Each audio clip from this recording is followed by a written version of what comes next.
Hey, Miss Sanders Mathematicians, I'm coming to you with another video. This is your Unit 4 exam, but we're doing corrections, just in case you did not get your test correct. So, this was the first question. Noah invested $2,500 in an account paying 3.5% simple interest. How much was his account worth after 5 years? Well, this was the key word right here. Simple interest, which means you needed to do I equals PRT. That's our formula. So you needed to identify the P, R, the T. Notice how I changed the percent into a decimal by moving the decimal over 1 and 2. 5 years was my time. So now I had to put it into the formula. The P, 2,500. The R, 0.035. The T, 5 years. It gave me the interest, but the interest was not the answer, because some of y'all did the interest is the answer. You have to take the interest, add it to the principal to get the total, and that's what you should have did. $437.50, add it to the principal, and then you get the total, which is $2,937.50, which is the answer A. All right, number 2. This one. Michaela deposited $2,000 in a retirement account that offers 5% interest, compounded annually. Keyword, compounded annually. So we have a different formula for that. She makes no additional deposits or withdrawals. Which account is closest to the interest Michaela earned at the end of 2 years? So this was our formula. We put this formula in the calculator. We have our P, which is our principal, our 1 plus the rate. With the rate, you have to change it to a decimal, move the decimal over 2 times, 1.2.05, and 2 years, which is our exponent. When you put that in, you get this, but that's not our answer, because what do we have to do? We have to take our principal and subtract it from our A, which is 2,000 principal minus 2. I'm sorry, wrote it backwards. It's our A minus our P, not our P minus our A. So it's our 2,205.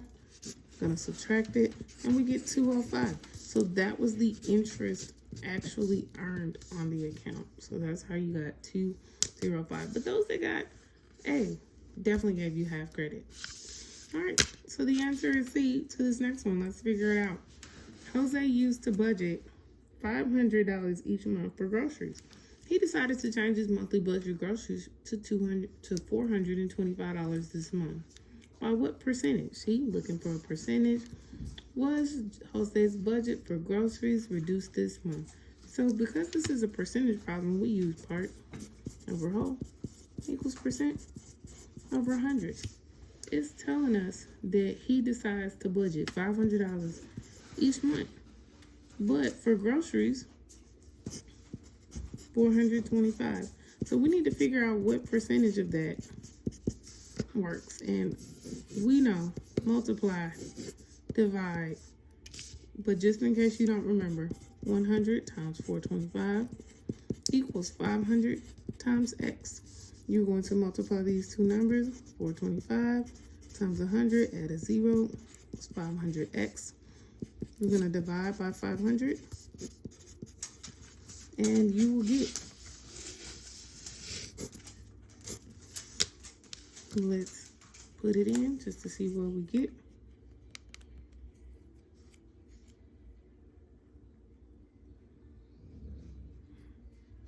$425 divided by 5, we get 85.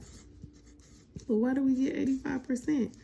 Because we figured out all the other budgets, all the other expenses, but groceries is 100% minus the answer, which is 15%. So that's why the groceries were 15%, because all the other groceries at 425, or all the other expenses at 425, were the 85%. But we just needed the groceries, which we had to subtract from the whole. So this is our answer, 15%. Number 4. So it says that he earns $1,100 this month at his job, and the table shows how much he spends each month. But you have to go through and figure out which statement is true. So we're trying to figure out if the car is true, the cell phone and food is true, the clothes and savings is true, or the other is true. So we know the answer is B, but let's figure out why it's right. So this is a percent problem. We use part over whole equals percent over 100. So for A, we're just talking about the car. They say that he spends 30% on the budget for the car. So they're giving you the percent. You actually know what the car costs, and you know the total. So what you should do was you should put what the car costs, put the total, because they told you it's $1,100. You don't have to add it up. They're telling you it's 30%. You just needed to multiply these two numbers and figure out if they were equal. And they were not equal. 400 times 100 is 40,000. And 1,100 times 30, is 33,000, and 40,000 does not match. So A cannot be the right answer. So let's look at B. She spends 25% on the budget on food and the cell phone. So I did have to add the cell phone and the food. I did gotta add that together. So that's 150, 125. And I got 275, so that's my part. 275 over the total budget, 1,100. I'm trying to figure out, is that 25% of the budget? Okay, so, and this is B. So I'm trying to multiply these two together, so figure that out. So 100 times 275 is 27500. 25 times 1,100 is also 27500. They match. That's right. But, of course, you should keep going to figure out if the other ones were correct or not. So, let's do it. Let's do D first, the other first. The other is a little bit easier. Other is 50. 50 over 1,100 equals 10 over 100, because the 10% comes from here. And we're going to just figure out if that's right or not.